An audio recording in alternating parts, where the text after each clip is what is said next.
There's no real financial literacy in the United States anymore. But people just are not taught these things, and it can be pretty unfortunate. And because there's no financial literacy, people are just very prone to get out of the rat trap.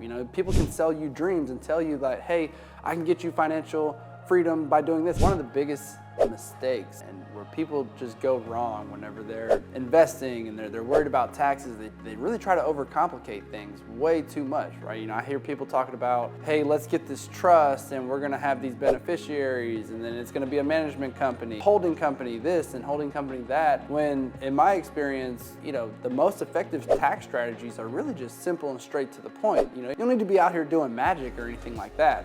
Track your income, track your expenses, be aware of what your tax situation looks like, right? Are you looking at a taxable gain? Are you looking at, a high income year where you're going to have a high tax liability? You can come up with things to mitigate that tax liability, whether it's going to go and hire some employees or where you're going to, funnel a lot of money into advertising. Far too often I see people that they want to create a shell company offshore or some crazy strategy that they heard off of TikTok or something like that. And when in reality, that's not even needed. You're going to spend more money in the legal fees just trying to get all that stuff set up than the actual taxes you're going to actually save, right? Now, is there a place maybe for like these 100 billionaires or like these 100 millionaires? Yeah, maybe so, but very few people fall into that category. Most people can really just focus on the basics, right? Just brick by brick, start building your wealth, fund your Roth IRAs, fund your retirement accounts, build a taxable brokerage, get some life insurance if you have a family, start investing in real estate, learn the tax implications of investing in real estate, understand how to look at an income statement and a balance sheet, right?